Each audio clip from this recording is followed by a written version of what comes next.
Good evening and welcome to our YouTube channel, Into the Darkness, where my friends and I play the Call of Cthulhu role-playing game. I'm your host, Tom Rayleigh. Tonight we have episode 17 of Horror on the Orient Express, with yours truly as the GM. Tonight, once again, our recap is presented by the amazing Jeff Wilkins. Jeff? Thank you, Tom. Apologies in advance, it's a little bit long-winded, but there's a lot going on, so... Our last episode started off with our investigators aboard the Orient Express in the journal of Professor Smythe. We're about to arrive at Strasbourg. Marcus is restless during the night and gets up to get some tea. But as he approaches a lounge car, he overhears voices, and it sounds like Mankoff and Burnham are having a conversation about getting paid. They get up to leave, so Marcus hurries back to his cabin so they don't see him. Marcus wakes the others and explains what he heard. Now everyone is wide awake and early in the morning, so they basically have a very early breakfast. As the train stops in Strasbourg, they see a few officers get on board, and these men are the ones who would check passports. Finally, the train pulls into Stuttgart. As we are eating breakfast, we notice Burnham gets off the train. A few other persons arrive in the dining car, and they have a dignitary or aristocratic look to them. An older man with what we assume is his younger wife, along with a few other bodyguards. There's another man who seems like a friend or assistant to the older man. Soon afterwards, Eileen McGregor, the woman journalist, arrives, and we invite her to join us for breakfast. Matilda and Eileen seem to hit it off nicely. Again, a few minutes later, we see a well-dressed man wearing a red fez entering the dining car. This looks like it could be Menkoff, and he's accompanied by a young woman. We overhear a bit of conversation, and it sounds like Menkoff is comforting the woman who seems distressed and that she's on her honeymoon. There's some idle chit-chat when Matilda notices the dignitary's wife get up and leave. She also looks distressed. The other man, who seems like a friend to the Count, also got up to leave, possibly to have a cigarette. Matilda meets her in the hallway back by our cabins, and she seems charming. Her name is Irene, and she's Russian. She invites Matilda to join them for lunch later on. Marcus then sees Menkoff get up to leave too. He's anxious to know where on the train he's staying, so Marcus tries to follow him. In the process, though, Menkoff's bodyguards are now following Marcus. Captain Leopold is also standing and following. The timing works out well, and Marcus sees Menkoff enter a cabin on the left, one car behind their car. There's a brief tense moment as Menkoff's bodyguard passes Marcus while in between train cars, but nothing happened. Having discovered Menkoff's whereabouts, Marcus heads back with Captain Leopold to the dining car. Matilda and Eileen left for a bit to have a smoke on the back of the train. While at the back of the train, Matilda did not notice Irene nor the other Russian dignitary out back. Upon their return to the lounge car, Matilda notices that the young woman who was with Menkoff is upset and crying. Matilda reaches out to her and asks if there's anything she can do.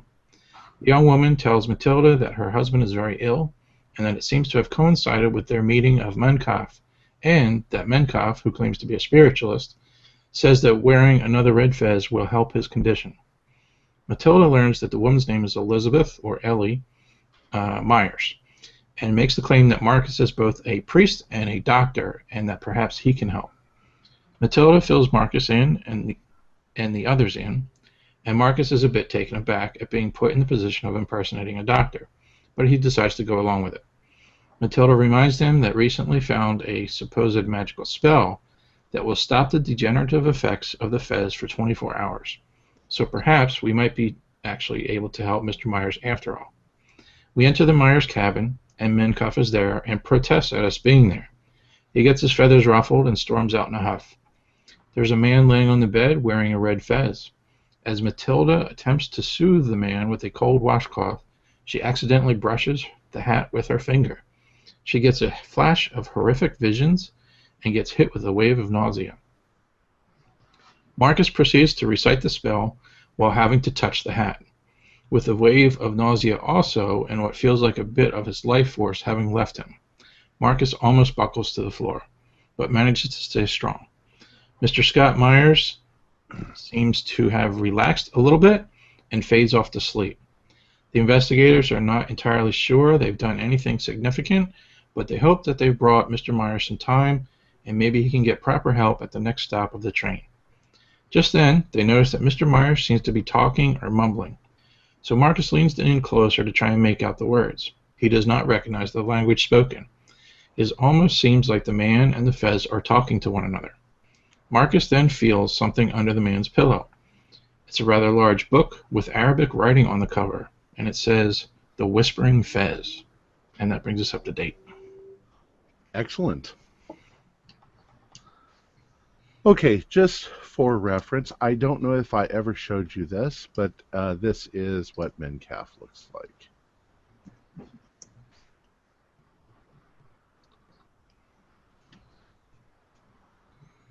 Okay.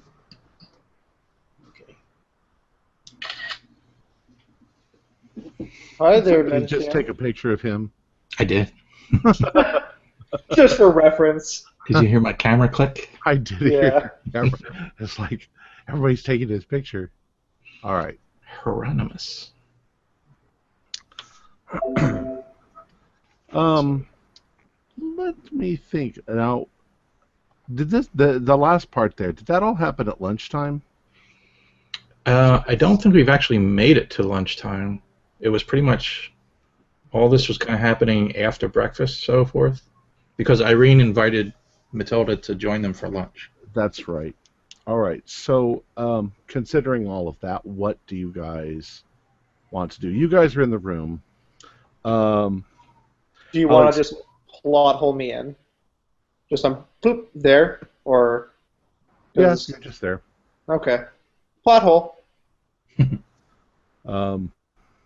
Nobody would notice if you hadn't said that. Although I would like to find out, because I remember the captain was pretty not upset.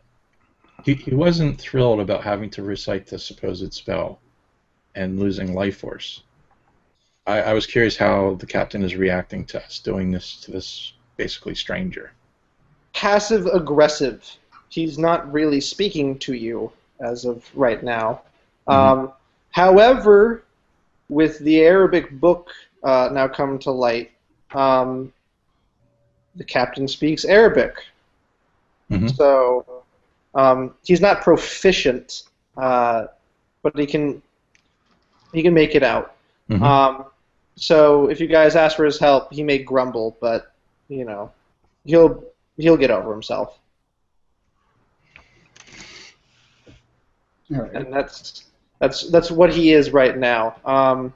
He's just not talking to you guys because he is definitely upset, especially with Marcus for allowing demon spell stuff to go inside of him and take pieces of his life force. Right.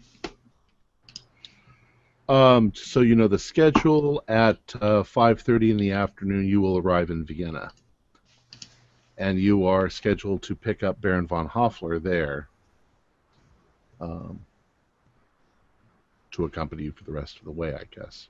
Well, what do we know about the Baron? Did we get any sort of information from? Yeah, I've been wondering too. Highly regarded by by Professor Smythe. They refer to him. You know, I mean, he thinks of him as on the side of good. He's a champion for the right side, and he's of course funding everything. He's paying for all of this. You also know that he's an occultist, which means that he's an expert in a lot of occult literature and occult lore and all of that. He's an old man, and I guess Smythe has known him for years and years and years and years and years.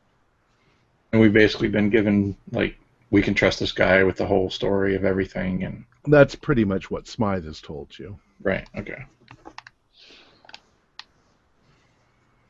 But we're not really going to him for answers per se, although he might know things. But the ultimate goal is we're heading to Demir.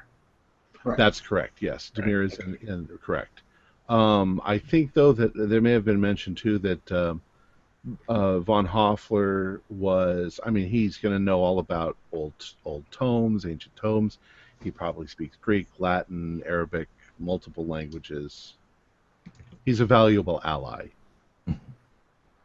And he's paying for our entire trip. Mm-hmm. So, I mean, If that doesn't make him trustworthy, I don't really know what does. Mm-hmm.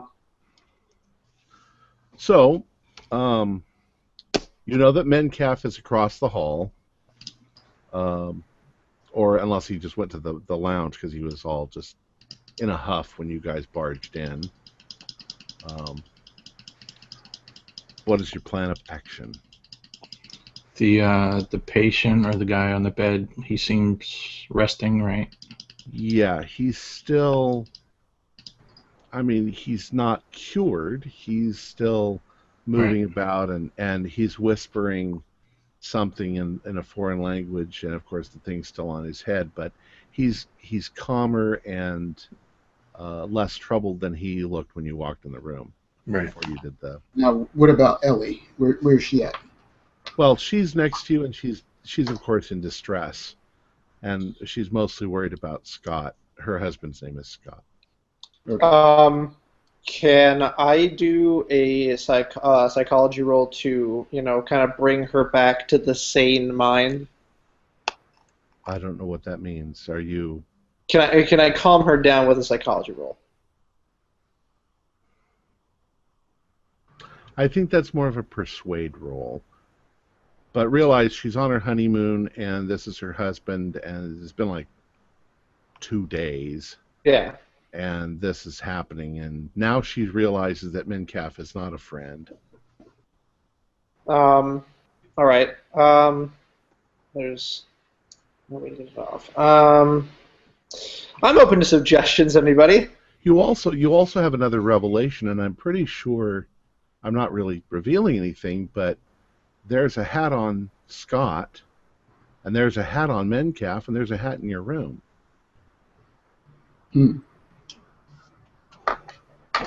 Yeah.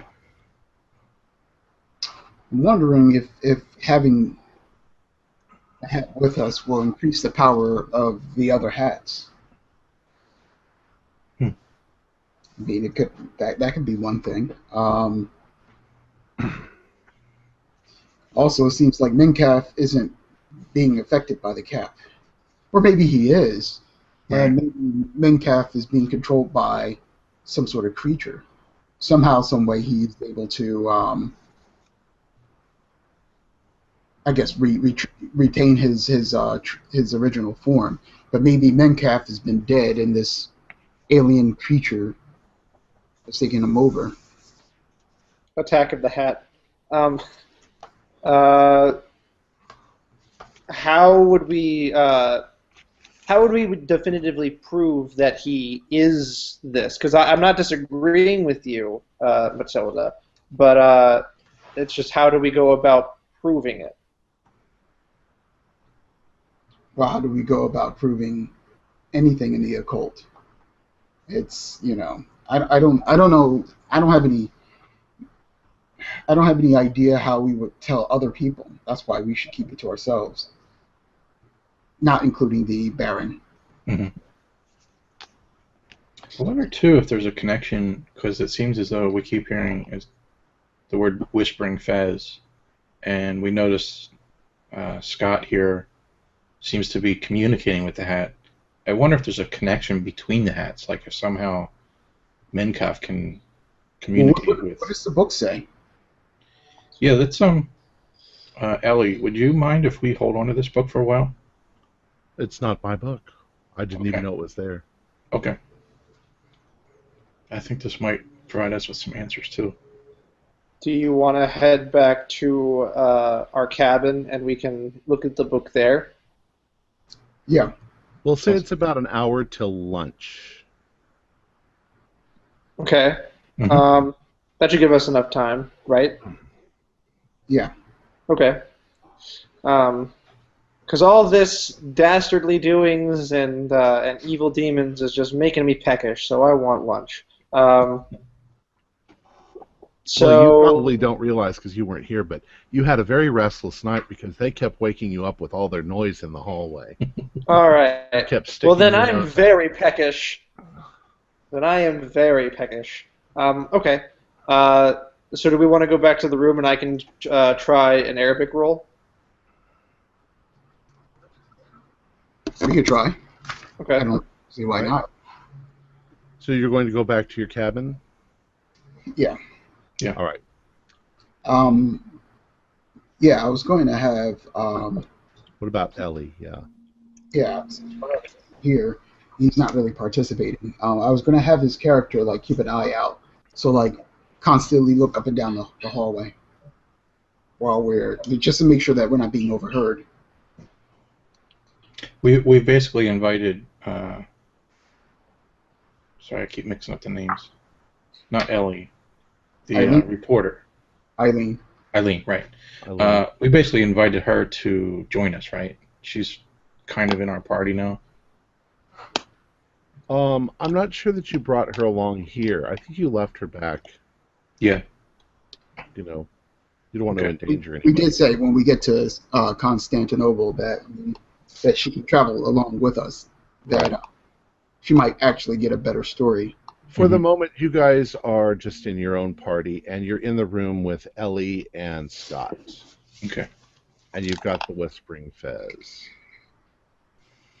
which is the book. So, what? Okay, and you said you're going to go back to your room. Are you? What about Ellie? I was going to ask her if, or see if maybe if we can ask Henry if we can move her room, like right across from ours, if it's vacant. That way she's closer to us and not to Menke. You already know that it's not vacant, Okay. and Besides, we need to move Scott. yeah, and she doesn't want to leave Scott now, and she doesn't feel comfortable with Mencalf right across the hall. So maybe we should just do the reading here. Well then, I mean, no, we could do it at our cabin, but Well, we could tell Ellie that he seems to be resting a little bit peacefully now. If anything should happen, or if you need us for any reason, we're just one train car down, and just come and knock on our doors at any time. does the train have like security agents on board? No, there's no such thing. There'd be no reason for it on a train where everybody's rich, because rich people don't ever do anything wrong. At least Got that's that 1920s logic. That's why you have all these bodyguards walking around. Well, counts and kings need their bodyguards.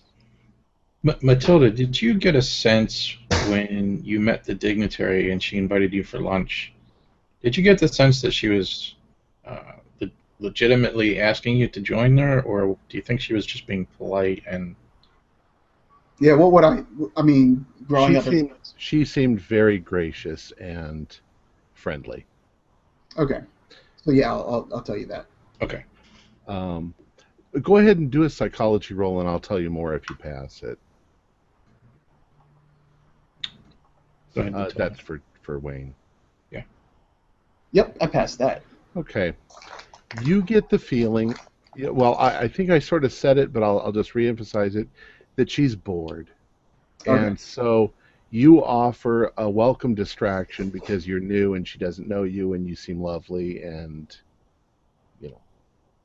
yes, she really wants you to have lunch with her. Okay. So that she doesn't have to hear her husband talk about whatever horses and shit that she's bored with. Okay. So although I'm not feeling all the greatest right now, I'm still really curious what this book is about. All right. All right. You want me to take a look? So are you gonna go back to your cabin and leave Ellie there, or are you gonna and tell Ellie to call you if she needs you? I think we should do that one, or we should just do it here. I can read the book, and if there's something in the book that is inappropriate. The room is really cramped. Remember, this is on a train, so you got 5 of you now crammed in this little car. Yeah. And one of the beds is open, so it's even cramptier. Cramptier. Cramptier. That's the word. More cramped ear. Okay, so Marcus, Matilda, do you think we should go back to the room then? If it's cramped-eared in here? It's not that far. It's just, what, It's the next 30 car feet? over. 30 feet down the... Yeah. Mhm. All right. I'm fine with that. All right. So you go back to your room. Whose room? But it doesn't matter. Okay. All right. So, I need you to do a. What languages do you know? Just Arabic. That's literally English and Arabic. That's it. I've got English, French, German, and Italian. I have Arabic, Turkish, and Persian. Okay. Well, you're all rather well, good. Go ahead and Jeff and Tom do language rolls. For anyone in particular? For Arabic and Persian. Okay. 2 separate rolls, I guess? Well, one of you knows Arabic, one of you knows Persian. Okay. Oh, snap, crackle, pop, yo! Is that a good snap, crackle, pop or a bad snap? That's a good snap, crackle, pop. I got an 11. Ooh. Nice. How about you, Jeff? Well, if I rolled for Arabic, I failed, but if I rolled for Persian, I passed. Okay. Now, here's the dilemma you discover almost immediately. The text is written using Arabic lettering, but it's in Persian. Wow. And it's kind of old-fashioned way of talking. It's complicated. It looks like it would take you days to work your way through this. And when you sort of quickly thumb through to see what the whole thing entails, the whole back end of the book is written in some sort of hieroglyphics, which remind you very strongly of the stuff you see on the Fez itself, which you don't know what language it is. Okay. Would you say that the lettering is almost like it's encrypted? Well, somebody was using a foreign alphabet to write in Persian, so yeah, they were sort of trying to keep it a little bit difficult. They were trying to make it difficult. Right. Ah, fun. Are there any pictures? No. Damn, if only there were pictures in the evil tome. If only it were a graphic novel, I would be all right. Now, you can sort of, you're trying to sort of almost teach each other what the letters are, and of course it's written in the other direction from English, which you already would know that if you knew Arabic and Persian. But you're not going to be able to do this easily. It will take you hours and hours and maybe days to get through this. So it's up to you what you want to do. Is there like a table of contents at the beginning? No. I thought maybe we could just read the headlines. The Cliff Note version. Right. Yeah. The summary at the end. The Right. summary is at the end. It's just written in a different language entirely. Is there an about the author section on the back? Can we just go to that part of the tome and read that? That's a good question, actually. Is there an author's name? There's nothing that you can decipher. So it just starts. Yep, just starts. All right. It's an old book. It doesn't look like something you would have published. It's all handwritten. Okay. Let's just, I don't know, start at the beginning. You may as well. It requires 2 of us. Right. All right. Well, I'll give you, let's say, I said it was about an hour before lunch. So you work at it until lunchtime. Mhm. And about all you get are a couple of headings. And the only thing you're able to work at is something about becoming a true master of the Fez, and something about challengers. But you don't know the details. And it's been laborious trying to get this. So we've really only gotten like a few words. Yeah, Yeah. not much. Yeah. The whole thing is phrased oddly, and it's it's not like modern Persian or modern Arabic at all. Well, fun. Okay. So, Marcus, what do you think? Skip lunch and have Matilda go to lunch and keep working on this, or I say as Matilda's in the room. Well, I will say that I mean, if you guys are still hungry, I can bring something back to the cabin. Go ahead and the two men just do a Constitution roll.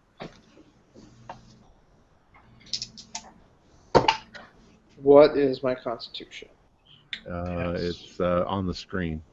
Yeah, okay. Oh, come on. 66. Mine's a 65. And what was yours, Jeff? I rolled a 62, and I have a 70. I'm going to say that you guys really don't think you're going to make very far on this, because this was excruciating trying to get it out, and you can't concentrate that hard on this. I'm also exhausted from earlier.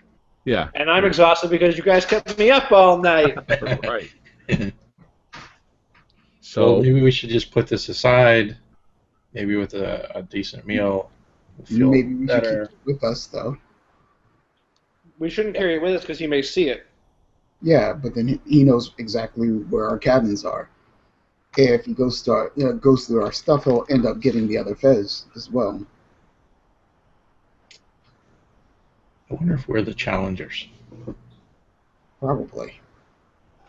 Or what if a challenger of the Fez, like maybe there's a master of the Fez, and then a challenger can take the power of the Fez and become the master. Maybe it's not like good versus light. Maybe it's just you're a magician and I'm a magician. Duel. I'm now the head magician. Mm-hmm. It's an interesting concept. Either works. I mean, challenger kind of doesn't give us much. yeah, you're pretty sure that word is challenger. Is there a date on the book? No. Okay. Can we guess a date from the structure of the sentences and stuff like that? Well, actually, you guys had done some research before you did this, and you knew that there was such a book. This is probably the book that was stolen from the Fez guy. Remember, you saw it on his ledger, and the cabinet was smashed. Right. I think that there. Let's see what the information on it We know it's was. valuable. It doesn't Yeah. make sense, though, that if Mancaf went to the trouble of stealing this thing, why would he then just stick it under this guy's pillow? Doesn't. Maybe it was necessary to spread the corruption. Like part That's of the possible. ritual or something. And we never checked Pook's pillow to see if it was But then again, he was gone too. So Do an idea roll. Just win. Go ahead, all of you. Okay. Can I cast Detect Magic? Yes, please. 30 I passed. 46 also pass. 60, and I pass. All right. In many ways, you guys kind of barged into the room with Mencalf in there. He may have just jammed it under there to hide it, so that you wouldn't see it when you walked in. It was on the side of the bed, where the pillow. So as soon as he goes back, he'll know that we took it. He may have been reading. Yeah, well, she ain't gonna let him in that room. She trusted him, and now she realizes she was a fool for trusting him. Yeah, my concern is him barging in anyway. Yeah, if he can control, if he's the master of the Fez, then maybe he has some other magic, more dangerous magic.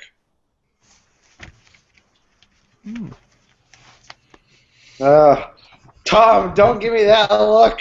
You little blueberry. Actually, I just gave you the look there because I wanted to see what you guys would do if I gave you the look. Or maybe I just said that so that you wouldn't know it. Okay. Sorry, I'm still looking for that piece of information you just asked me. I think that it's like the 1400s.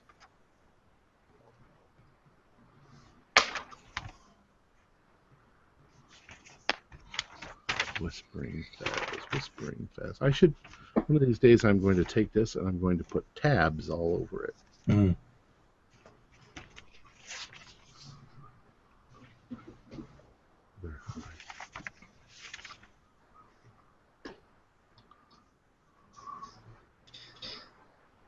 We definitely need to ask Von Hoffler if he knows, because we don't really know what the story is behind this Fez. No. Fez is. I mean, we know it's dangerous. So, I'm now fully in character. So, I did find a little piece. Okay. The book was definitely referred to in stuff that was from the Ottoman Empire around the end of the 1700s. So, it's been around a long time. So, okay. What's the overall appearance of the outside of the book? Like, is it lavishly not illustrated? No, it's covered in a material that looks very similar to the material that the Fez itself is made of, except that it doesn't have the little moving hieroglyphics all underneath it. So it's made of flesh. Awesome. Yeah. Let me ask you this: if when I did touch it, did the Fez feel like flesh, or did it feel like besides the nausea that I felt, but I mean, did the material feel like flesh, or did it feel like a regular? I'm not sure that the thought of what the Fez felt like really ever crossed your mind once you touched it. You know, it was just like your mind was sort of fried there for a moment. But if you had to guess, you'd say like velvet. This is what the book itself sort of feels like it's covered in. Okay. Something very much like velvet. Okay. Or maybe it's really soft suede or something, but yeah. Okay. And none of us had any ill effects from touching the book, right? No. The book seems to just be a book. All right. Okay. Who Who wants a cheeseburger? So in character, Henry just I'm shoved going- the cheeseburger. I'm going to look to the two of you, and I'm going to say, I say that we confront Mencalf. Okay. To what purpose, though? Just ask him what's going on with everything? Flustered, because this is all... We've dealt with occult stuff before, but this is sort of kind of... at least Leopold thinks that this is a little out of our league, just a tiny, tiny smidgen out of our league. So a little flustered, he says, we need to figure this out. He knows about the book. We confront him. We interrogate him. He tells us about the book. And what makes you think he's going to tell us? Uh, I know you could be persuasive, but usually you have something in your hand while you're being persuasive. She kind of nods to your sword, your what is it? It's a rapier, not rapier. It's a Saber. saber. Okay, yeah. So Leopold chuckles and he says, any man can be persuaded with a little intimidation, my dear. And he twirls his mustache and puts a hand on his saber. I hope you know what he's getting at. I personally, Thomas doesn't agree, but Leopold, he's ready to go. Okay. Well, we'll back you. Now, I mean, how do you want to do this? Do you want us to be with you, or do you want us to sort of stand apart from you while you do your thing? That way we can cover you from different angles. Not to mention there's at least 2 bodyguards that we know of. Yeah. Perhaps we shouldn't do this in private. Perhaps we should do it in public. Or his bodyguards are out in public as well. But if we do it in public, he'll be less inclined to send them after us and attack us. Perhaps. Well, it depends on how you go about persuading him. You always start with a soft, gentle hand, but if they don't provide you with what you want, you smack them in the jaw. Which will anger him, and you just assaulted him, and his bodyguards will be able to assault you back. He looks at Marcus and then says, women clearly don't understand figures of speech. She rolls her eyes at you, like whatever. All right. I'm willing to follow your lead if you think that's the way we're going to do this. Let's do this. And let's do it, like you said, let's do it in public, too. It'll increase our odds. I'll order you a sandwich or something. You look quite peckish. I look at the time. How much longer do we have of lunch? Lunch is starting right now. So. Okay. So he should probably be in the lounge. He should be in the lounge cabins, so we should just head over there. Did Matilda tell us she was invited? Oh, I didn't tell you, but I will say, I could join you, but I have a prior engagement. I mean, it depends on how much you need me to back you up. But I tell you about the Duchess, is it? Was she a Duchess or she's a Countess? Countess. You know, I have a lunch appointment with the Countess. Well, my dear, this is not a jolly occasion. This is a man's job. And then I kind of look at Marcus, who's a monk. And I look at Matilda like, what? She shrugs her shoulders. She says, okay, I'll let the men do what the men do. The 1800s. Gotta love it. Okay. Man. Let's see here. So we can just have out of character. We can just have Matilda go and do her thing. You're still in the lunch in the. I'm still there. Yeah. If something happens, we're okay. I mean, I still have Marcus's walking cane because you know I tripped and hurt myself getting out of bed last night. So Marcus was so kind to let me borrow his walking stick. Mm-hmm. So we should be okay. I mean, not only are we in a public place, but I've got my sidearm and my saber, which is in its sheath. It's decorative, but it can do damage.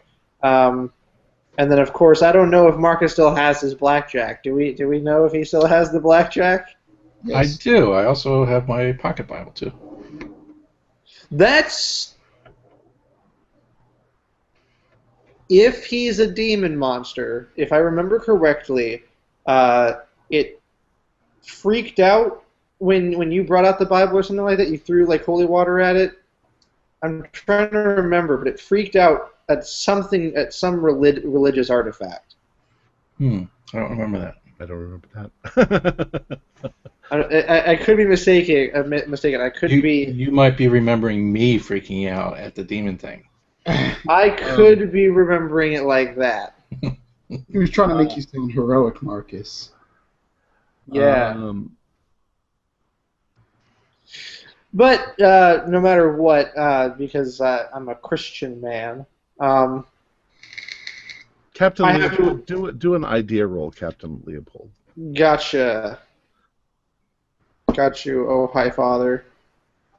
40. I passed. Okay. I just want to sort of give you a little reminder. You're on the Orient Express. Most of the people here are wealthy dignitaries, people like that. The staff is very well trained, and they're not going to accept any kind of impropriety without interfering. Well, you don't need to worry. I'm not, like I said, not intending to initiate combat. I'm not going to go in there guns blazing. Well, okay. That's okay. I have to stop myself from playing the game and run the game. So yeah, that's okay. The GM has warned you. All right. Well, I'm not going to be meta. I'm not going to take his cautionary tale. You rolled for an idea. I gave you an idea. Okay, so I voiced this idea, and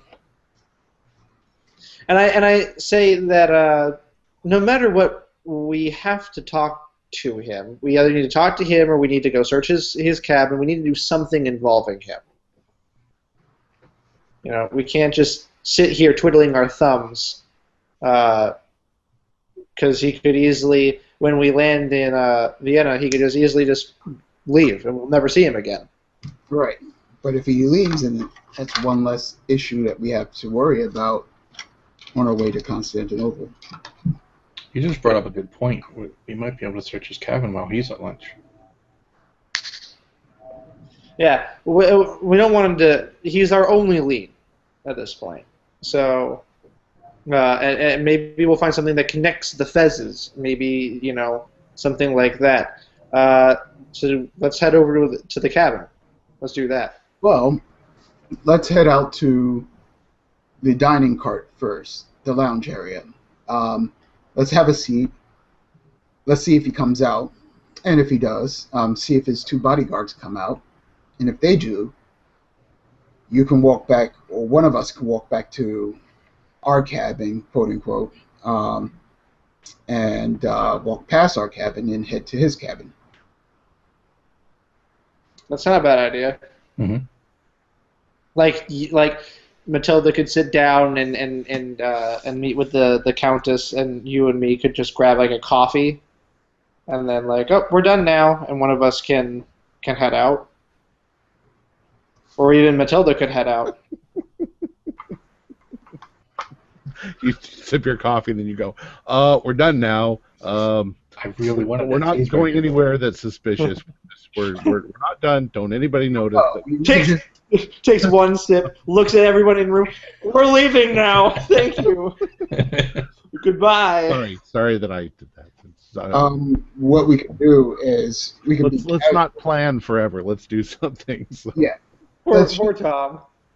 Yeah, let's just be casual about it. You know, you don't have to go in groups. You know, you can go back to your cabin whenever you feel like it. We're free to roam about. Let's head there then. Let's do it. All right.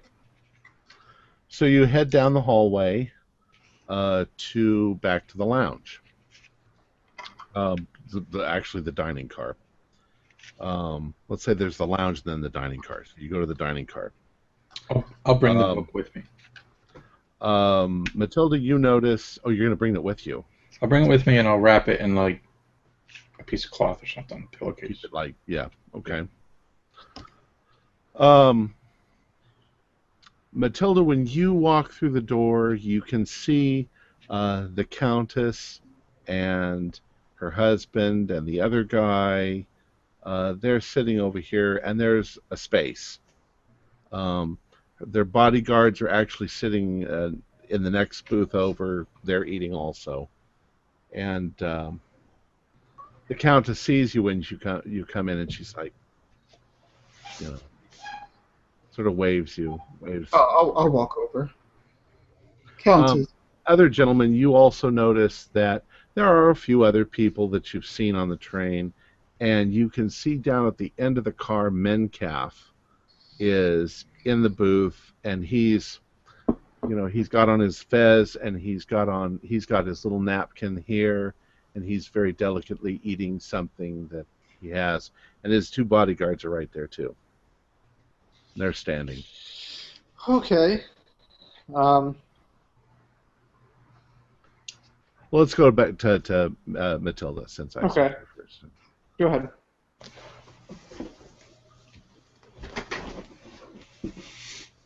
All right.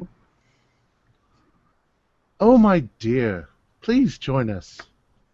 Countess, and I sort of nod, not nod, but like bow my head a little lower. And she says, Okay. "This is." Again. She says, "Oh, and you're speaking French, right?" Yeah. Yeah. And she's like, "This is my husband, Rudolph." I hold out my hand for him to, do his gentleman thing. And I'm losing my sound. I'll see if it clears in a second. If not, I'm gonna have to log out and log it back in. Can you hear me? Yeah, I can hear. Can you hear me? Yeah, I'm losing you guys, but I'll give it to you. Anyway, she also introduces the man on the other side.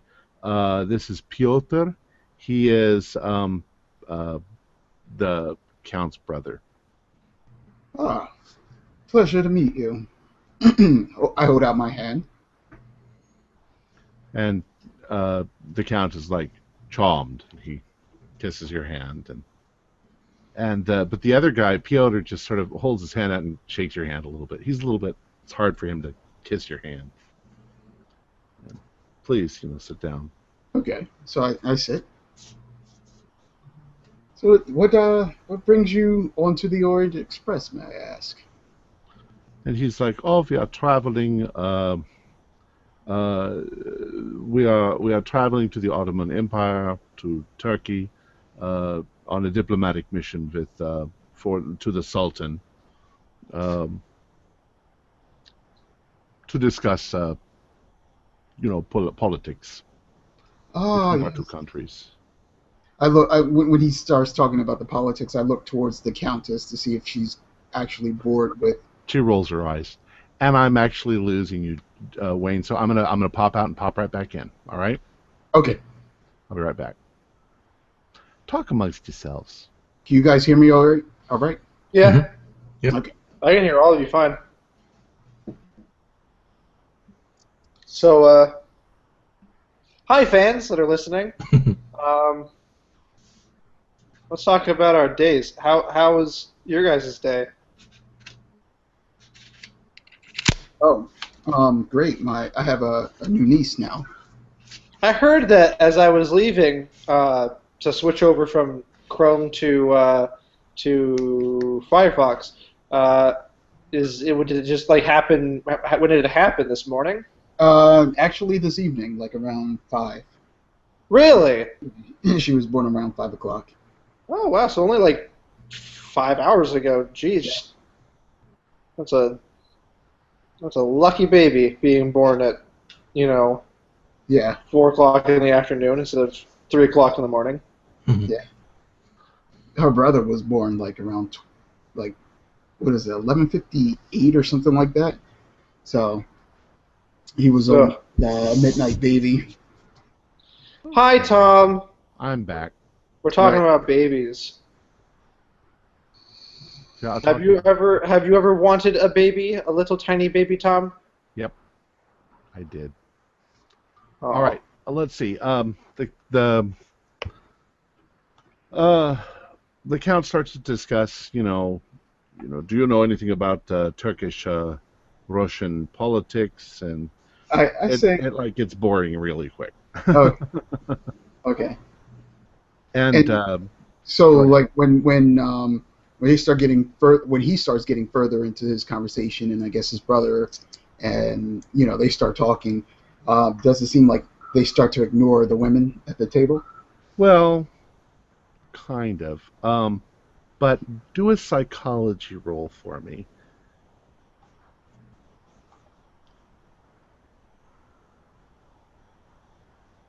And no, I didn't get that. Something is up, but you can't tell what.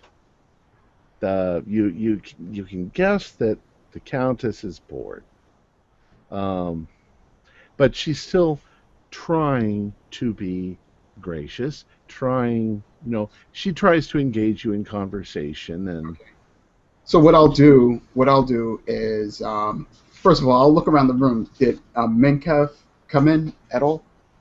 yes, he's down at the other end. I already said that. Okay.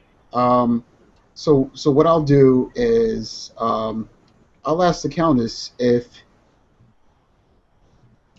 she would like to go out for a breath of fresh air. It's getting a little stuffy in here. And she's like, yes, of course, that sounds good. We can go for a smoke. Okay, sounds good. And she's like, excuse me. And her husband, of course, they do the thing where they sort of, because you're both ladies and you're both there, they get up and they stand, and they let you leave, and then they sit back down. Okay.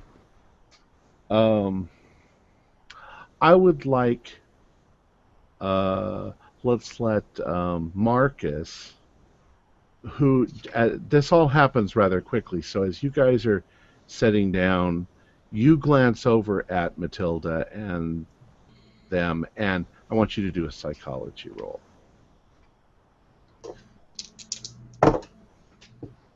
Wow. 02.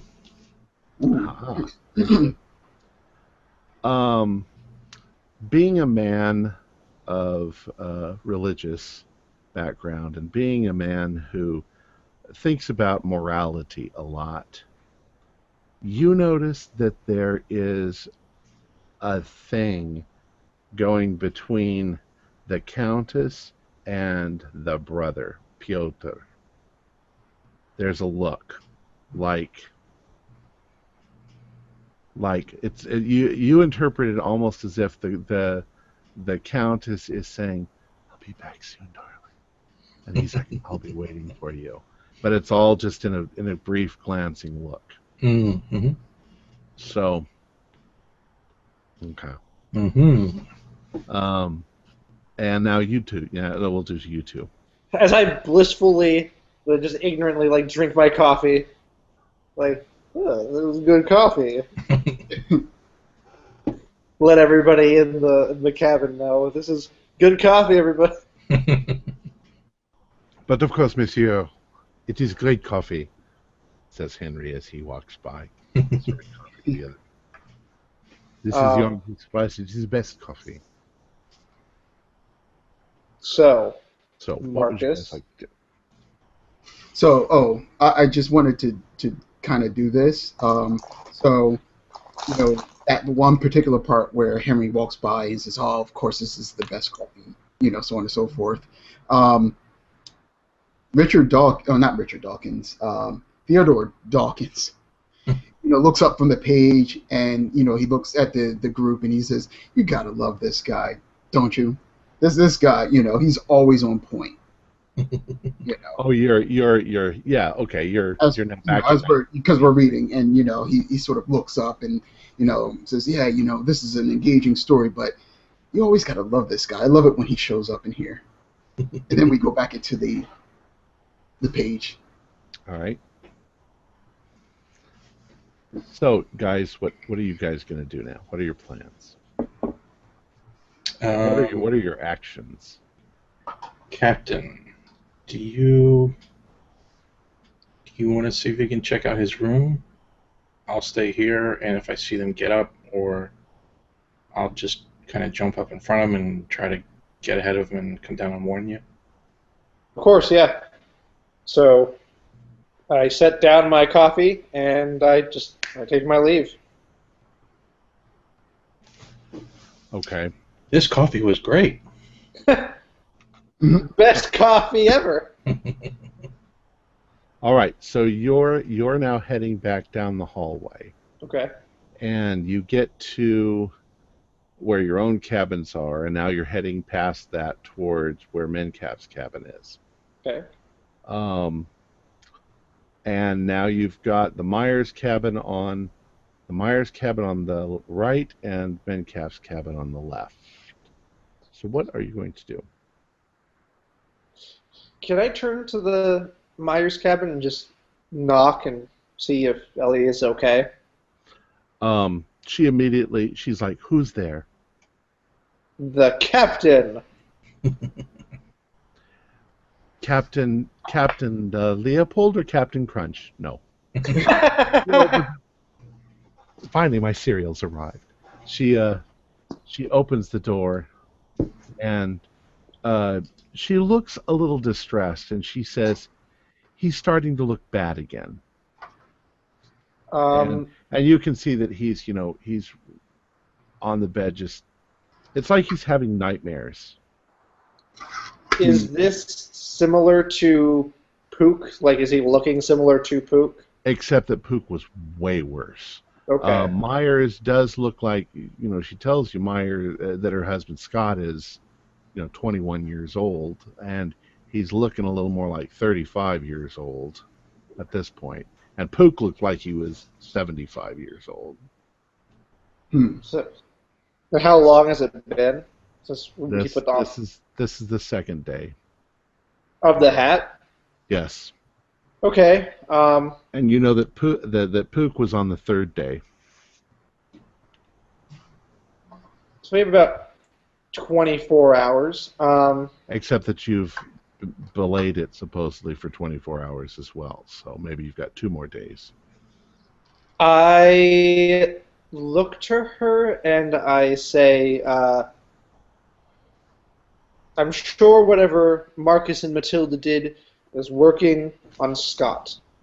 And I put a hand on her shoulder and I say, he'll be in tip-top condition in no time. I promise that. And she's like, I hope so. If anything happens, come to our cabin. I will. And I give her a smile, and then I do a 2-step, and I exit the cabin, and now I'm looking at Mencap's cabin. Okay. Now, the last little glimpse you saw of Ellie was she looked like a woman who'd been beaten for a long time. It's extremely distressing for her. So you can see the look in her face is one of despair and fear that her husband's going to die. Oh, so I feel bad. I feel bad. Not physically beaten, right? You meant just... Well, I mean that she just it's that look you see in people's eyes when they're just like when a child dies, that sort of just dead fear of, oh my God, how horrible this can be. Right. So, but she smiles at you, that when you reassure her that you're trying your best. She knows you're trying your best. Okay. All right. So now the door is closed and you're now facing Mencap's. All right. Okay, let's do the very first thing. I put my hand in the slot and I try and open the door. It's locked. All right. I don't know if this would be a sleight of hand or a strength or something like that, but then again, I also don't know the security of the Orient Express. Can I pull hard enough or lift up and pull to unlock the door? Go ahead and do a luck roll.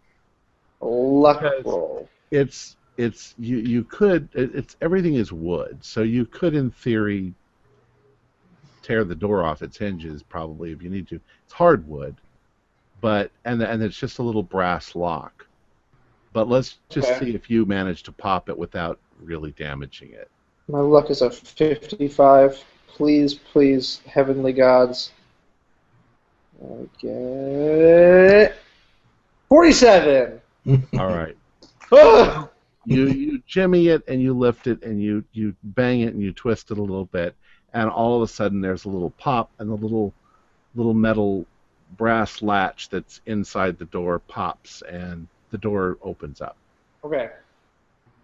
Okay. So I step inside and I quickly close the door and lock it. Okay. Mencalf's room is, of course, the same as everybody else's. It's just basically in the daytime, the beds fold up against the walls. So it's basically a desk and a couple of chairs and a wardrobe with clothes and stuff like that. The man has wealthy taste. Everything that you see that's not part of the train is the top class, the highest, the kind of the best clothing, the best and everything. But other than there's a small trunk, you open up the trunk, and it's not locked. It's just clothes. Okay. Can I do a spot hidden? Yes, you may. Okay. And that is a 48. And what is my spot hidden? 65. Okay. Okay. You do a rather thorough search, trying your best not to make it look like his room's been ransacked, but you don't really find anything. Okay. Just what I said, clothes, and there's not going to be any secret compartments because it's a train. But you check under the mattress, you check just about everywhere you can, and you do this rather efficiently because you probably in the military did inspections on soldiers' bunks and you knew where to look for contraband. And Stuff like in this that. case, you're actually surprised that there's very little. And in fact, that everything in here is very neat. I mean, there's no mess. Everything is. The man seems kind of anal retentive. Okay.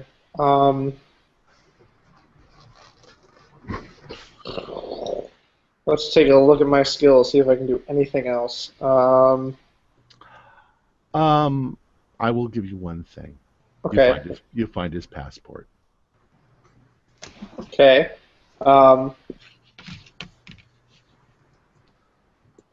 You know what?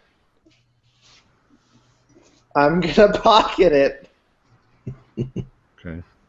You find that he has traveled up and back and forth on the Orient Express multiple times.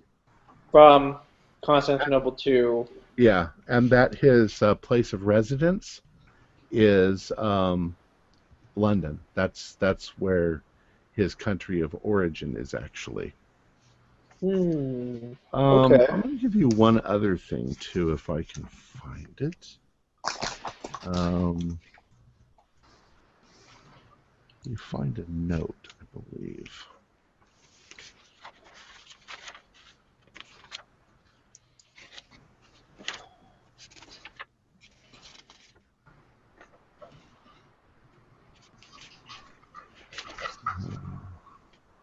Oh, wow, I forgot. Let's see.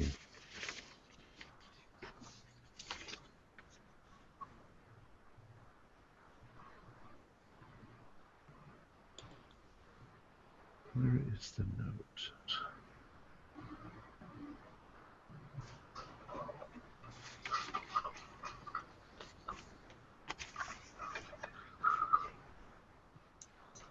Sorry. We need some good interlude music. Lounge music. You find a little note, and what it says on the note, and it's written in English. It says, Okay. all of the pleasures of all of the harems of all of the world shall be yours. So Mencalf is All he is just like a glorified servant to someone bigger. Great. Okay. So I'm. So that's it. There's nothing else. I don't find anything else. Nothing unusual. Nothing at all. Okay. So I'm gonna leave the note. I'm gonna pocket the passport. And then I'm gonna leave, locking the door behind me. Okay. And then I just walk back, and I'm going to walk back to Marcus. Okay. So you head back to Marcus, and now we'll jump over to Matilda. Cool. All right. So you and the Countess have walked to the back of the train, and you're out there smoking. All right. I'll say I couldn't help but notice that whenever your husband speaks about his politics, that you get this look about you where you're disinterested. Why is that? Do you think his efforts are meaningless, or that they won't come to anything? She says, "I'm just not interested." She says, it's all about stuff. He's I married him because it was a political move on our part to unite our family and their family, and I'm he's very old and very businesslike. Well, what about his brother? He seems a little bit, well, how can I put it? He seems a little bit more relaxed. I've gotten that sort of vibe from him, or that feeling, I should say. Because he doesn't have to deal with any of the politics. Go ahead and do a psychology roll for me. Okay.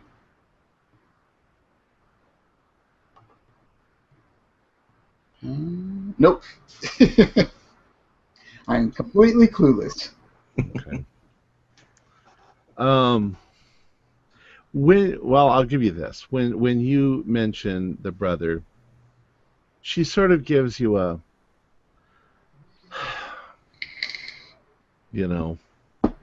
like, yeah, the brother. Not really a positive thing. Just sort of like, yeah, Peter. You kind of get it because she's too young for that crowd, and she gets pretty clothes and pretty jewelry out of it, and she goes to functions and there's parties, and seems like she gets bored with that sort of thing. It's all boring. It's all just gets boring after a while, and she likes adventure, and she likes talking to you, and she starts asking you, about your adventures, especially the more saucy ones. Oh, so I'll tell her a few stories. Nothing like of the arcane sort, because then she'll probably think I'm crazy. Right. I'll tell her, I grew up at like a sort of what would be called like a hamlet type of an area, and there was this stable boy that I was really fond of, and I'll talk about our our rides on the Tuscan countryside, and all this other stuff, and some quite romantic stuff, and then I asked her, I was like, well, if you could travel anywhere, where would you go? What would you do? Who would you find fun? What would you do for fun? And her response is kind of interesting, because she kind of tells you that it doesn't really matter as long as she's traveling, because that's exciting. And she admits that she gets bored rather easily. Mm-hmm. She says they spent a month in Paris, and it was all lovely at first, but after a month she was like, yeah, you've seen one baguette, you've seen them all. It's a shame that you won't come along with me and my companions to travel on the Orient Express and go into certain cities and just walk about and see how the common folk, live and, dress up. You can dress like a man, and I kind of throw on that manly type of accent, kind of looking like Leopold, kind of mockingly, dressed And like a man. she finds that all very fascinating, and of course, she's was also born to the fact that she has a duty, and she's going to fulfill that duty, as being her husband's wife, Hmm. and but she gives you a little wink, like sometimes you can have your fun too. Oh yeah, Which you being Italian, you kind of get that. yeah. So, anyways, really, I'll just say that there's not much substance to her conversation. She Mhm. is well educated, though not scientist educated. She's educated, in literature and art and things like that, and so she can carry on a conversation. But for the I most part, asked her if she's ever come across anything um, that she would consider strange in her life. and she sort of chit chats about things that were very popular in the 1890s, spiritualism and seances and stuff like that. And Now, what type of she just thinks it's all very well. I wanted to say, Wayne, that we could go on with this for a long time, Okay. but there's no substance There's to nothing any of there. this Okay. at all. I got you. It's just talking. Okay. So let's hop back to the other guys for a second. Okay. So, Leopold, you rejoin Marcus. And I'm going to roll a sleight of hand Okay. and What put do you the passport into Marcus's pocket. Okay. What? Not so that not so that he doesn't know or feel it, but so that no one around us can see it. Okay. All right. Want to make that clear. I have a 70 in it, so, and that is a 67. 99. You fling it at somebody. No, I got a 67. I'm good. All right. Yeah, you slip it into Marcus's pocket. So, Marcus doesn't notice. well, Marcus, okay. That's the sleight of hand. So. Okay. All right. What are your plans? Let's also say that Matilda and the Countess have finished smoking, and they're heading back towards their table. Okay. Is Eileen around at all? Yeah, you've seen her walk in, and she's waved, but she's busy writing, so she's kind of sequestered herself over to the side, and she's busy writing away, and she's barely touched her food. She's just, Okay. preoccupied. So I look at Marcus and I say, so we tried the going into his cabin, and that kind of proved to be uneventful. What now, Mr. Monk? You should try the cheeseburgers. They're really good. Royale with cheese. The best cheeseburgers in all of Europe. But of course, monsieur. My compliments to the Would you like a pickle with your cheeseburger? I want some Dijon mustard. Of course, monsieur. Grey Poupon? Grey Poupon. But of course. All right, now, if you guys don't want to do anything, we can move forward in time. Okay. Sure. I'm good with that. Yep. Okay. So, you see Mencalf finish his meal, and he gets up, and he ends up going back towards his room.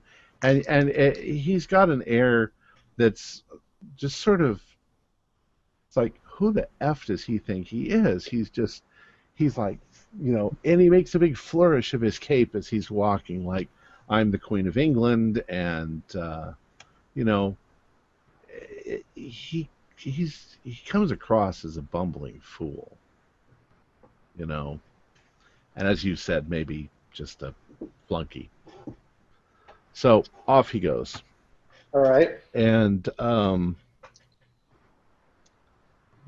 you guys hang out in the lounge, and you chit chat with Eileen, and you chit chat with the Countess, and the Countess gets introduced to the rest of you, and you guys all sort of become familiar with one another. And time moves forward, and now it's approaching. It's almost 5:30 p.m. and the train is coming into Vienna. Okay, where you're going to meet Baron von Hoffler. Okay. Now it's popular on the train. When you're sitting in the lounge car, you can see the platform, and you can see the people getting on and getting off. Mm-hmm. And it's the kind of the people watching sort of thing. Now, as the train approaches the platform and stops, you're sort of looking out, and you see an old man and a young woman, and she's bundling him up, and in a jacket, and he looks like, here, I'll bring his picture up. Kind of a gruff, elderly man. He's quite elderly. Maybe he's not even so elderly in this picture, but he's actually looks like he's probably in his 70s or 80s. Okay. To everyone. Say cheese.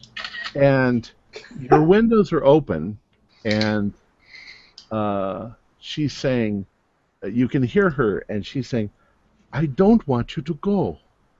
And he's like, "But," he says, "My dear, I am going to be just fine. Stop treating me like an old man." And she's like, but Father, you are an old man." And he's like, No, no, no. He says, "This is very, very important." And she's like, "But, you're not well." And he's like, "Of course I am well. I'm as healthy as I was when I was 40 years old." And she looks a little in distress, but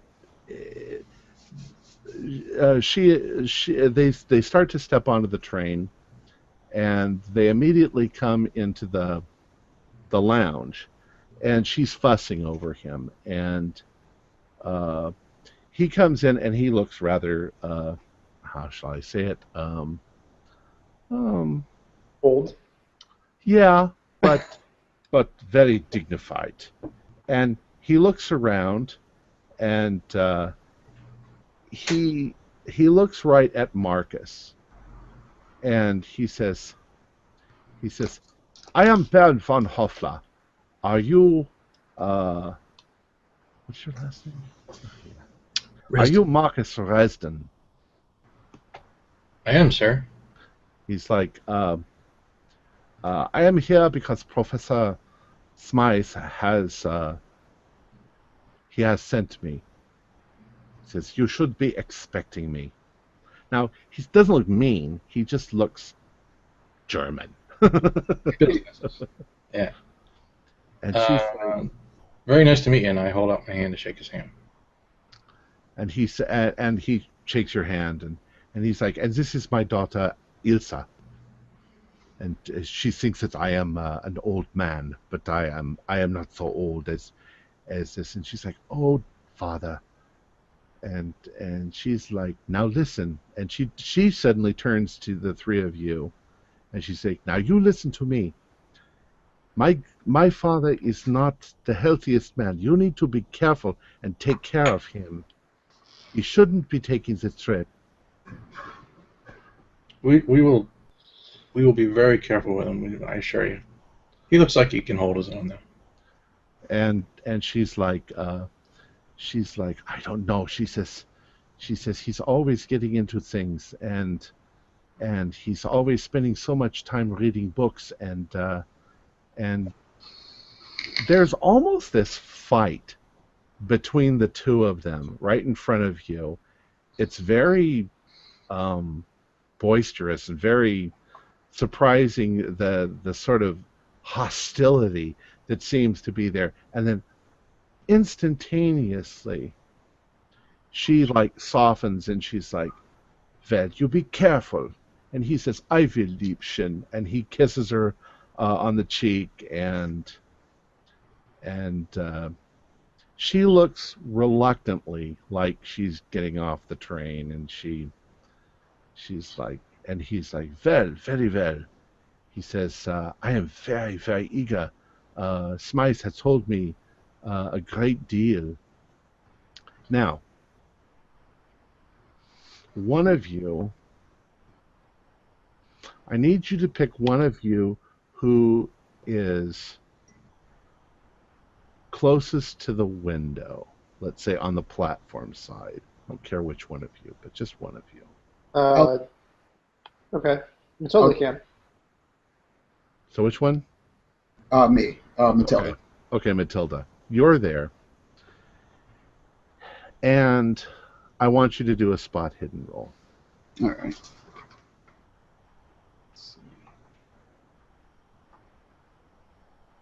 Made it. Okay. Now,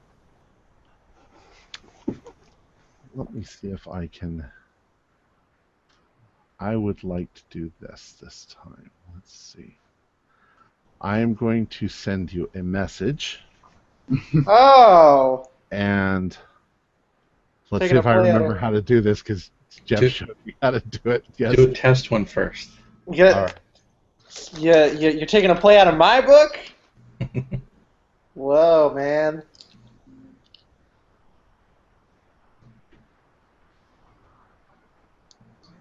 I haven't even started separating people out, saying, "Hey, get out of the chat room." That'll happen. Okay, I'm sending it now. Okay. Can you see the message? It says Wayne? tonight it was privately. Yes, I can see that message. Okay, and none of you can see it? Not that we're going to No. tell you, no. Not that you're gonna. No. All right, so that's how I do it. So this is now. Here's what I want you to do, Wayne.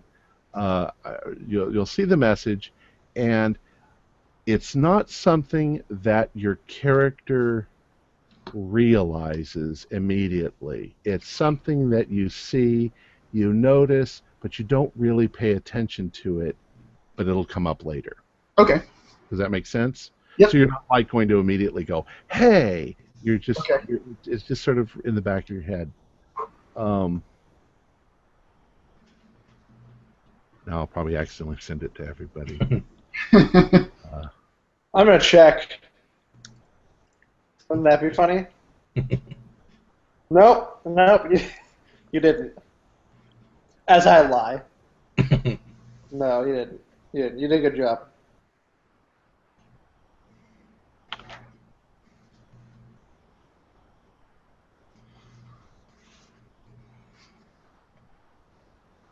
I'll make small talk with the Baron.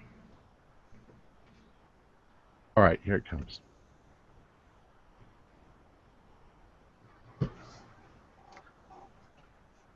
All right. So he is like, "I'm very excited. Is there a place we can talk about what is going on now so far? And you need to update me on everything." And So I'll say let's go to one of the cabins, and let's bring you up to date. well, and he says yes, they are putting me in this cabin, and his cabin is actually at the end of your cabin, at the end of your train. Okay. And Like he's the like, farthest from the lounge or right next to the it's actually right next to the lounge. Okay. So you go there, and 3 or 4 steps into it, and one of the stewards comes up to him, and he's like, "Sir, your everything is put in your room, all of your stuff." And he's like, yeah, I don't need to be bothered with that shit. Like this. So Yeah, he's an old man, gruff old man. So please now take me. What do you know? Okay, so you guys get back to the cabin. Quick question though. When we arrived here, were they starting to check for passports? They actually did that earlier, in the interim, Okay. and you haven't seen any, like anything going on. But Okay. so I know what you're thinking. I mean, you may or may not notice. You do know that at this moment, Mencalf should be in his cabin. Okay. So, so tell me what you have learned so far. We'll run down the entire thing. And he says, yeah, I have heard of this before. I heard of it many years ago, and I have been trying to study it. And he says, Smythe says you have one of the hats. I want to see this thing. You said one of? There are multiple? This has been confirmed? Well, you guys have mentioned that you've seen other ones, so Yeah. Oh. I didn't necessarily mean to say it that way, so I wasn't trying to... I want definitive answers! Baron, give them to me! Yeah, I want to see this thing. Okay. Yeah. Captain, will you go retrieve it? I look at Matilda, like, oh, a woman's telling me what to do. And I do a two-step and I walk out to go grab the hat. It was my idea. I left of my own volition. Okay. There's no sexism in this game, so... Anyways, so you're bringing back the hat? Yeah. Now, he carries with him like a musician's baton, like the maestro of a symphony would have, like this. But she immediately produces, like, voila, like this. And he's not going to touch the hat, but he's like poking at it with the stick, and he's looking at the hieroglyphs, and he says, fascinating. It's most fascinating. And he says, were you able to hear it whispering? Yes. And I look at that little baton thing that he has, and I said, I need something like that. Every time I'm near this thing, it seems like I bump into it. And then I explain, the nauseous feeling that I have, and the brief flashes and everything like that. That is fascinating. We must record all that so we know what is going on. And make a dex roll. A dex roll, yeah. He says what else have you learned? We tell him all about Mencalf. Yeah, this sounds like a very bad man, but we must guard ourselves against the darkness and the evil. Do you tell him about the book? Yeah. You show him the book? Definitely. And he's like, oh my God in Himmel. And he like looks at it, and he puts his fingers, like he's reading the cover, and he says, the Whispering Fez. This is a legendary tome. And he opens it up, and he's like, oh, now that is very clever. This is written in Persian, but they're using Arabic lettering. He says, fortunately, I'm an expert in the both. He says, we must read this through and see what we can find out. Excellent. So he's like, he says, but I need some time to concentrate and read this. Perhaps you should just go about your business and let me study and come back at dinner time, which is a couple of hours from now. Baron, can I just ask you real quick? Is there anything you can tell us about the Fez in a short, synopsis? We don't know anything about it. What he tells you is actually not much more than you already know. In fact, he produces a sheaf of notes and papers that he's got with him, and it pretty much amounts to the same material that you found on the Fez. That it's been around for a long time, that you can trace it back at least to the late 1700s. At least that's where the references go. And he says, yeah, but I speculate it's probably far older than this. If you go by some of the hieroglyphics, it might go back thousands of years. And I don't know what its purpose is. And he says, at a glance, I can see that the little bit of translation you have done is probably pretty accurate. I don't know what it means, the Challenger, but perhaps in a few hours we will know. Do you know by any chance? So we've already been able to determine there seems to be multiple Fezes. Is there like one true one, or are there like 10 more? Or he's like, yeah, that is very strange. He says, well, perhaps the book itself will unlock some of those mysteries. Okay. I'll say, before you dive into the book, I'd like to show you something else. If you will follow me. Be careful, Baron. He's like, yeah, I probably have many dangerous enemies looking for me. Who knows? So he says, well, what are we going to see? You're going to show me something. Yeah. So right. I took him to Ellie's room and show. Yeah. And you go inside, and he's like, oh my God. But I tell him, as we're walking down, I say, try to keep your voice low. Mencalf is in the cabin across from here. Yeah. I try to keep my voice low. I don't think anybody's going to understand us. He may. Well, anyways, all right. So when he sees it, he's like, "Oh my God!" He says, "I think that in my notes I have some sort of a ritual to keep this from completely destroying this poor boy." I ask him, and is Marcus with us? I can be, sure.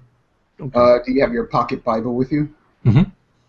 All right. I ask you to show him, the spell. Okay. Does the thing that you... When the second you open it up and show him, he goes, yeah, that's a spell. That's the one I have. Have you tried it yet? We've tried this with him already. He's like, oh. He's like, and the result? What was the result? He started to calm down a bit, but now it looks like he's thrashing about. Like, he's like, yeah, but you have given us more time then. Yeah. Yeah, I have an idea. Marcus was the one who performed the ritual the first time, and I would say this is still Friday. No, Thursday, correct? Hate it when that comes up. I remember it was Thursday, and we're going to get to Constantinople on Saturday.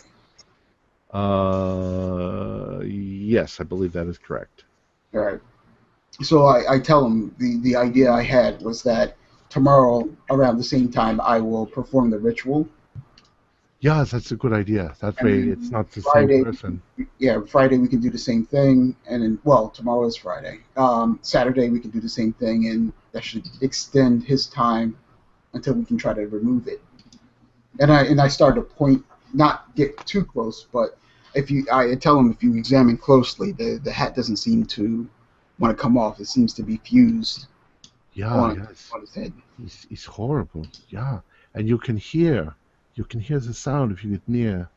Yeah, and he almost looks at it and he says, because he remembers what you said about the nausea, and he's like, in the spirit of investigation, I must see what it is like. So he reaches out very carefully and touches the hat, and when he does, he like stumbles back and grabs his chest like, oh my God, Gott in Himmel. And he actually gets pale, you know. He's like, oh, but he doesn't vomit. And he's like, yeah, he says, best I go back to the book and Yeah. and start to translate for you. Yeah. I just wanted to show you in person what we're dealing with. Right. All right. So, And I also tell Ellie that this man is also here to help, so that she doesn't seem like really suspicious. This stranger just walks in. okay. So, So he's going to go back to his cabin, or his cabin with the book and the hat. What are you guys gonna do? Captain, Yes. would you? I mean, I don't presume to give men orders, of course, but do you think it would be a good idea to post a guard in front of his door? I think that that's a smart idea. Yes. And of course, that was your idea. It was my idea, and a good idea it was. And because it was my idea, I volunteer myself. Well, and since he's still there with you as you're going, he's like, my boy, you don't need to stand outside as my guard. You just stand inside as my guard, or sit on the chair as my guard. He says, you don't have to stress yourself. Perhaps Matilda can bring us some coffee, because we need some coffee. Of course, it's a woman's duty to serve a man, isn't it? She says sarcastically. She gives both of you like this look, like it's like, I think I like this woman. Um, Her only problem is she's not Austrian. no, I'm Italian, but we have the same temperament, and kind of like not outside. Except that you can't keep your trains on time. Ah, I look at the Baron and I say, it would be a pleasure to guard you, sir. And I do it as we're walking. I give a slight salute to him as we step towards the rooms. Okay. how about you, Marcus? Sorry, I zoned out for a minute. It's still fairly early if you wanted to go sit in the lounge or. Yeah, would you accompany a young lady to the lounge? Absolutely. All right. So I loop my arm around Marcus's arm, and we stroll to the lounge. That's a nice cane. I like your cane. Yes, it was. Of course you do. It was your cane. Oh, right. Yeah. Okay. You starting to get old on me. All right. So, Baron von Hoffler is sitting at the desk with the book, and he's going over it very carefully, and he keeps making little noises like, oh my God, like, Gott in Himmel, this would mean this, oh my God, this part is too difficult. I'm going to have to, make an inscription, and he's writing stuff, and he's trying to translate, and you hear that off and on. And Leopold, you're sitting in the chair like a soldier, just straight up, just arms rested, just watching. Thinking about the things that have gone on today. Matilda and Marcus, you are sitting in a booth, and as you guys are sitting in the booth, and people, a few people come in and go, you notice the brother of the Count, Piotr, comes in, and he sits down and has a cup of coffee, and then gets up and leaves, and things like that are going on.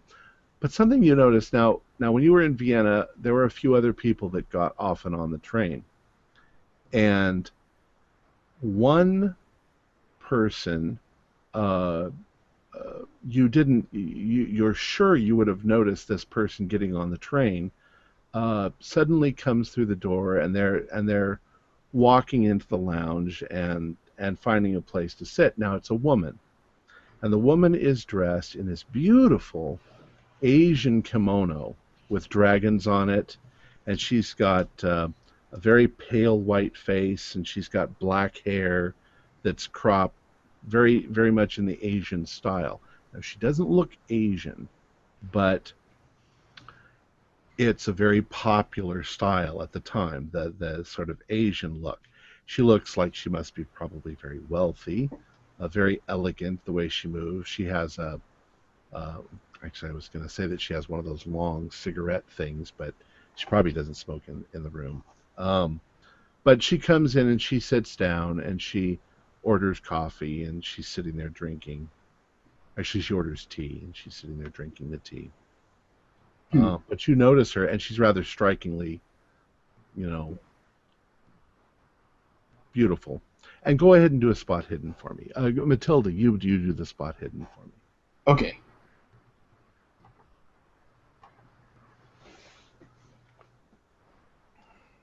Yep, I made that.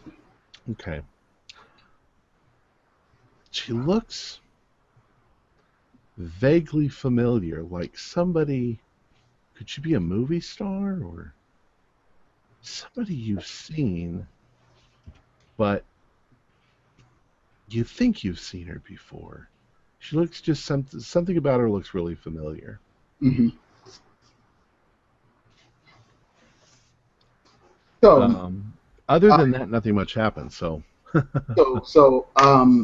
I excused myself from Marcus, and I walked towards her. Okay. And I say, "Excuse me, my dear. Have I met you before? You seem familiar." She stiffens up when you come over, and she doesn't look you in the face directly, and she sort of says, you hear her sort of say under her breath, please go away. And there's something about her voice that sounds familiar to you. Mm-hmm. Like maybe she is somebody from a movie and she just doesn't want to be bothered, or she doesn't want to. She doesn't say it in a rude manner, but I don't know. It's odd, the behavior. So what I'll do is I'll say, "Oh, I apologize for, abruptly coming over here and speaking to you. I just can't put my finger on it. You just seem so familiar to me." If you don't mind me asking, she gives an exasperated little. Okay, that's about it. Okay. You were going to say you don't mind. Go ahead. No, I was just thinking. I was like, okay. Again, I apologize, my lady, and I'll return back to my seat. Okay. But I'm definitely, looking at her. All right. Still trying to put my finger on it. Go ahead and do me a luck roll. No. Yeah, a luck roll.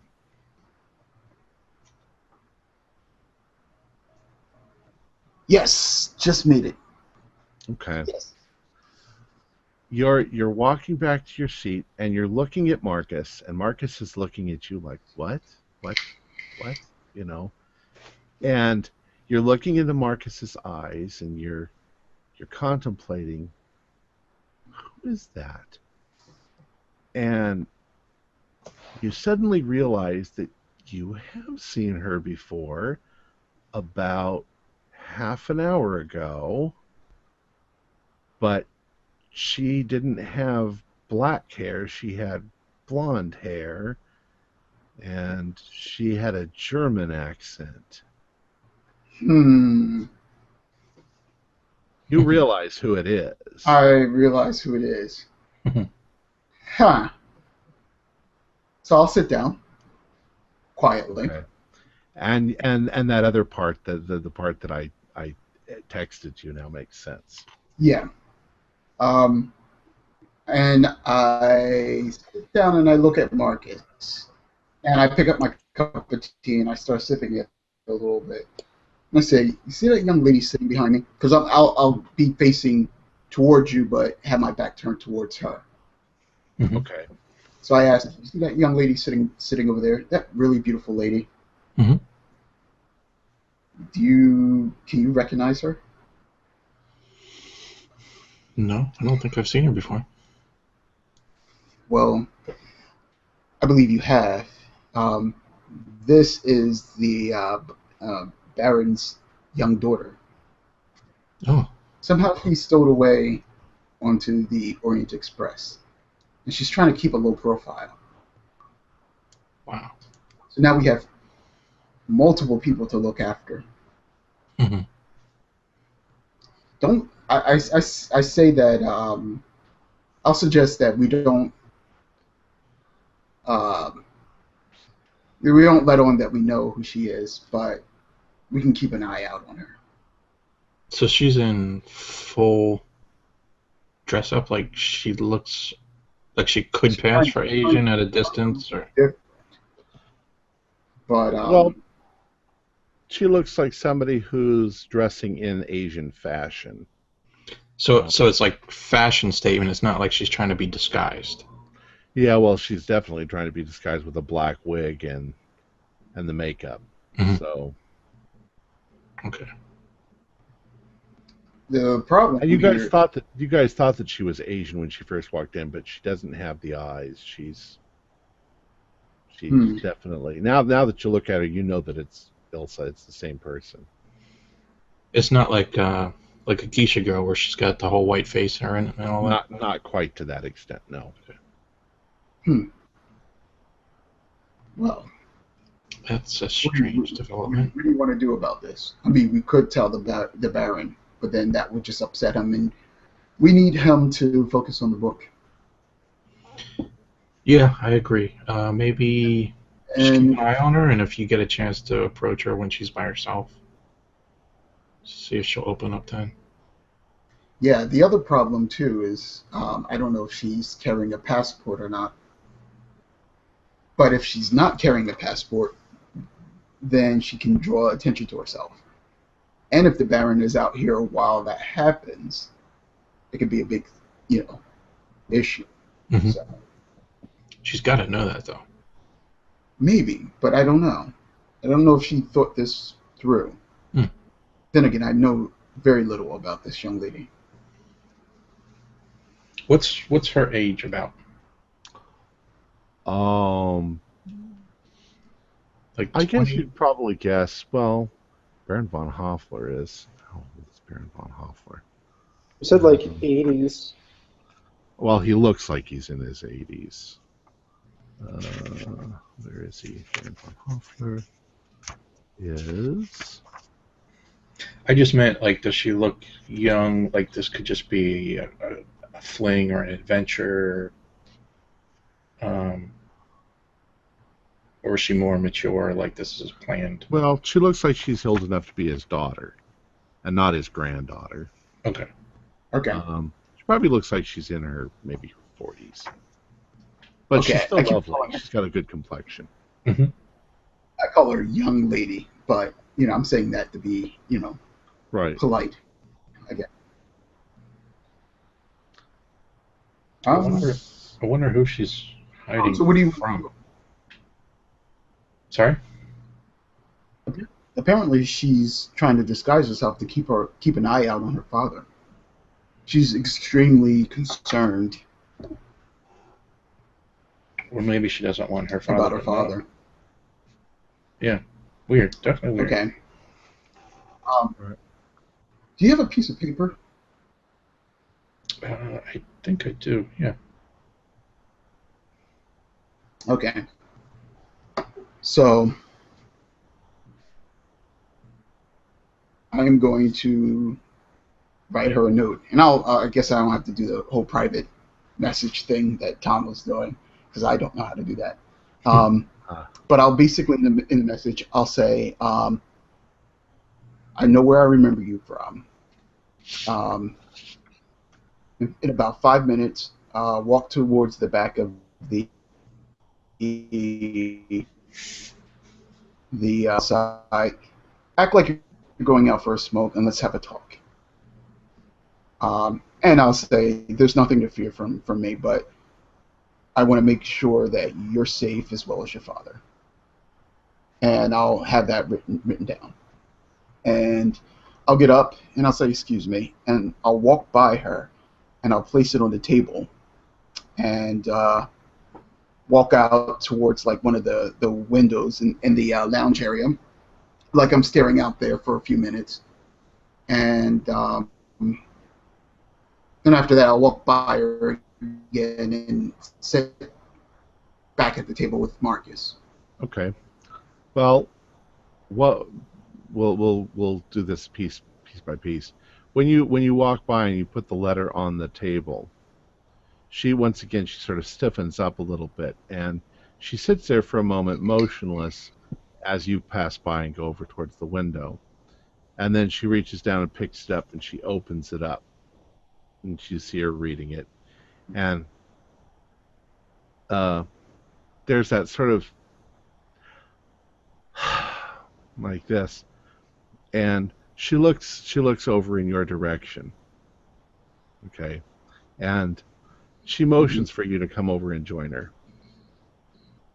Okay. So I'll come over and I'll join her. And I point to me. Me? No, her. I know, I'm just messing. So when you come over and join her, she says, "Please don't tell anybody." She says, I'm very concerned for my father." Oh, I place my hand over her hand. I say, "Darling, don't worry about it. I understand. I understand why you're here, but we're here. You know, I understand that you're concerned about your father, and that's fine. And I'm not upset or angry that you've come along. Actually, I'm more impressed. You're taking charge as a woman, and that's commendable. But you want to keep a lower profile, I imagine." She says,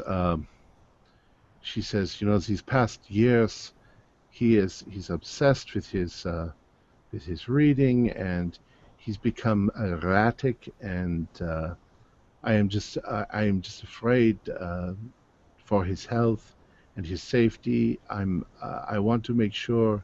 And she says he's not exactly a frail man, and he's got some strength. So I'm just afraid that he might hurt someone or hurt himself, because he is very single-minded when he gets his mind onto something. I tried very hard to convince him not to come, but once he sets his mind on it, he won't listen to anybody. And I tell her that the reason why he's come, it's a very important reason, and we definitely do need his help. But now that you're here, you get to actually keep an eye out on him. I will say though, this outfit of yours, as beautiful as it is, it does draw eyes toward you.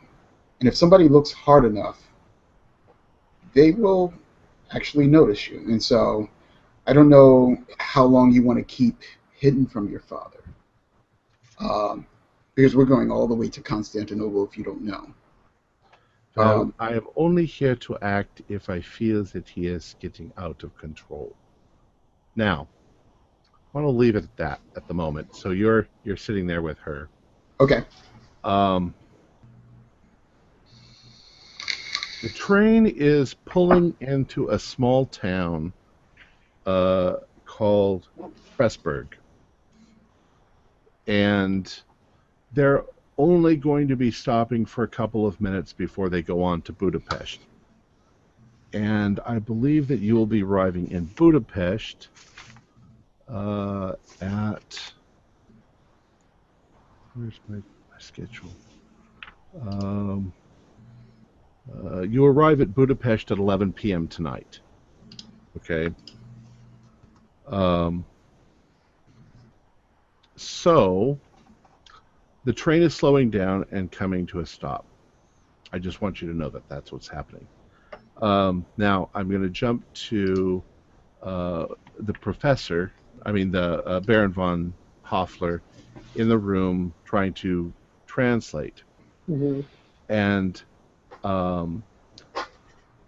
I need Leopold. I need you to do a luck roll. Oh, come on, Tom. All right. Oh, that was on such a hot streak. I failed. It wasn't a hard fail. It was a 60, but I failed. Okay. I am breaking up just a little, but I think we might be able to finish without me losing you all. Okay. All right. You are sitting in your chair. I'm sorry. Did you make it or not make it? I failed by like 5 points. All right. You're sitting in the chair, and you're listening to him Ramble. Right, and sometimes he's like, that is what it means. And then there's moments when he's like very frustrated, very upset. And this gets really boring after a while, and you start to drift. Mm-hmm. And you start to fall into sleep. And I would like you to once again do another luck roll. Because you're now falling asleep as you're sitting there, guarding him.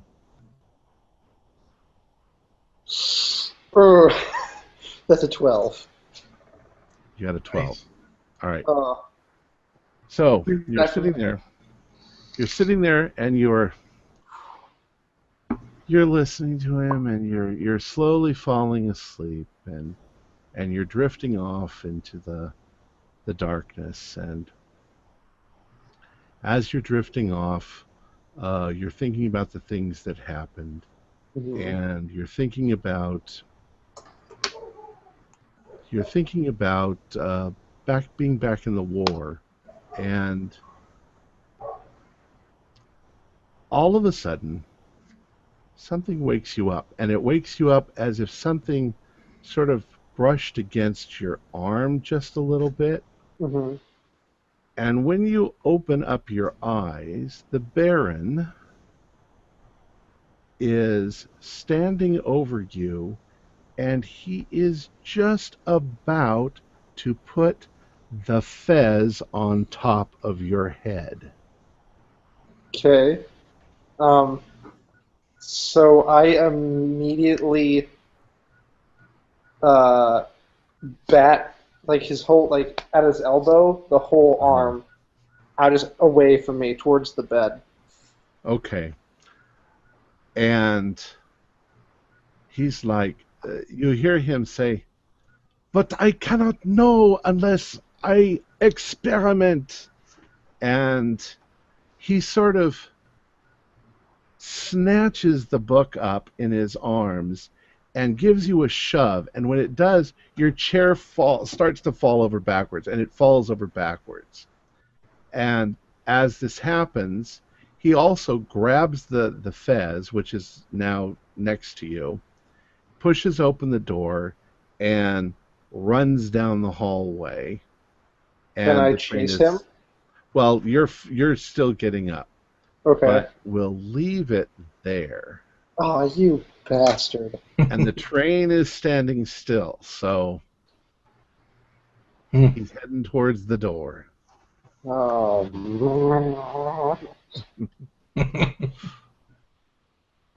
Okay. Well, I'm fine. I'm okay with this.